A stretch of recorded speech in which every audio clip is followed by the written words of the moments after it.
Bonjour, je vous propose de coudre ensemble une housse matelassée pour ordinateur et sur mesure, car toutes les marques ne proposent pas des gabarits identiques et vous verrez plus loin que vous pouvez adapter les dimensions à votre propre utilisation.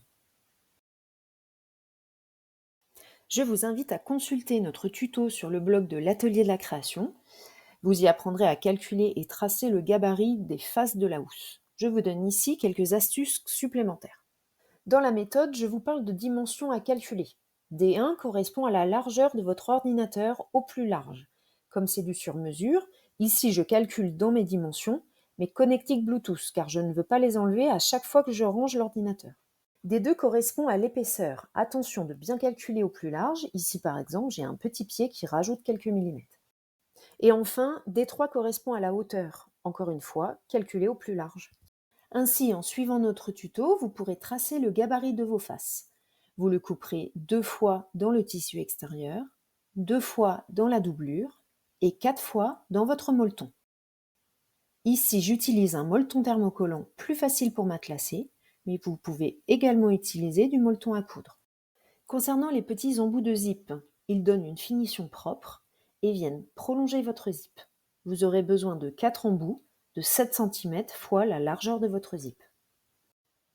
La longueur du zip à prévoir peut être également à recalculer si votre ordinateur est tout petit ou au contraire très grand. Nous préconisons un zip de 50 cm environ pour les ordinateurs de 13 à 15 pouces environ. Vous pouvez vous assurer d'avoir au minimum 7 cm de chaque côté de votre ordinateur. Ainsi, il faudra calculer la largeur de l'ordinateur plus 7 cm x 2, soit 14 cm.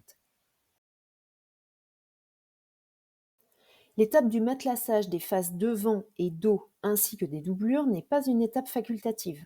Le matelassage assurera un bon maintien du molleton et également un joli aspect fini. Pour plus de détails, nous consacrons un article dédié au matelassage sur notre blog, dont vous pouvez retrouver le lien en dessous de cette vidéo. Je vous donne ici quelques astuces.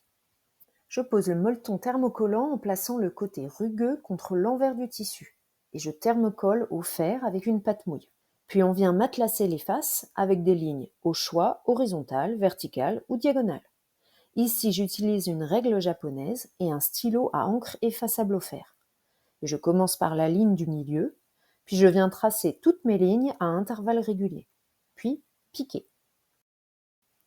Puis avec mon fer, je viens effacer toutes les traces, c'est magique.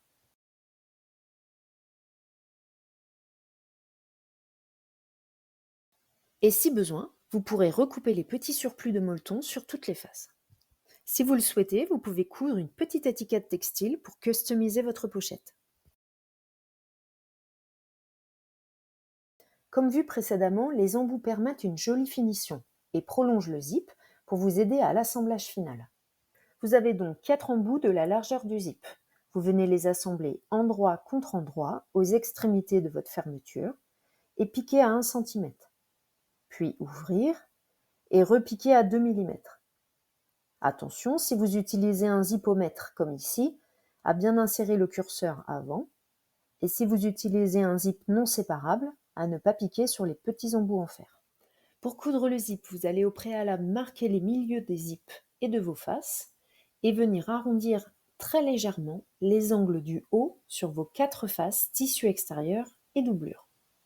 On place le zip endroit contre endroit sur la face du tissu extérieur, en vous repérant par le repère milieu.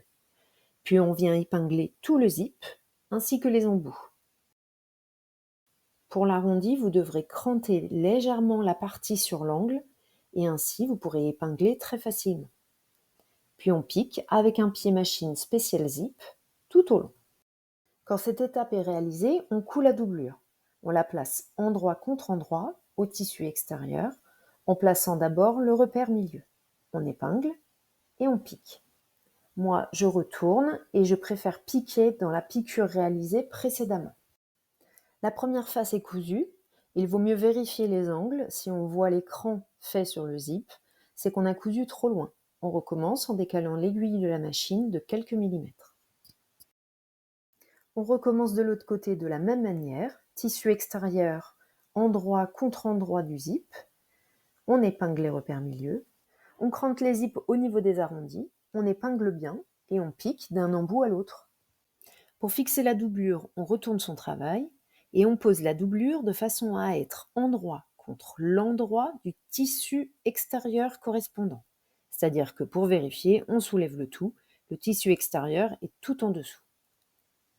Et de la même manière, on épingle en repérant d'abord le milieu, puis on pique dans la piqûre réalisée précédemment. On dégarnit les marges dans les arrondis et on vérifie que nos angles sont parfaits. On va désormais s'attaquer au bas de la housse. D'abord, on ouvre le zip pour pouvoir retourner tout à la fin. On coud d'abord le bas des tissus extérieurs qu'on place endroit contre endroit et on laisse de côté les doublures. Puis on vient piquer tout le bas et on essaye de s'approcher le plus possible de la couture du zip sur 1 cm environ. Ici, j'ai repassé en bleu ma couture de zip et je viens coudre au plus près en dépassant d'1 cm. On crante les angles, puis on s'attaque à la couture des doublures.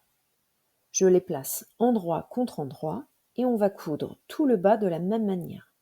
Mais cette fois-ci, il faut laisser une ouverture de 10 cm pour retourner. Ici encore, je m'approche le plus possible de la couture du zip en la dépassant un petit peu. Je crante les angles et je viens tout retourner par l'ouverture laissée. Puis je referme l'ouverture à la main ou à la machine. Ce tutoriel est terminé, j'espère que cette vidéo vous aura aidé à coudre une jolie pochette. N'hésitez pas à vous abonner et nous vous donnons rendez-vous sur notre site et dans nos merceries pour d'autres aventures créatives.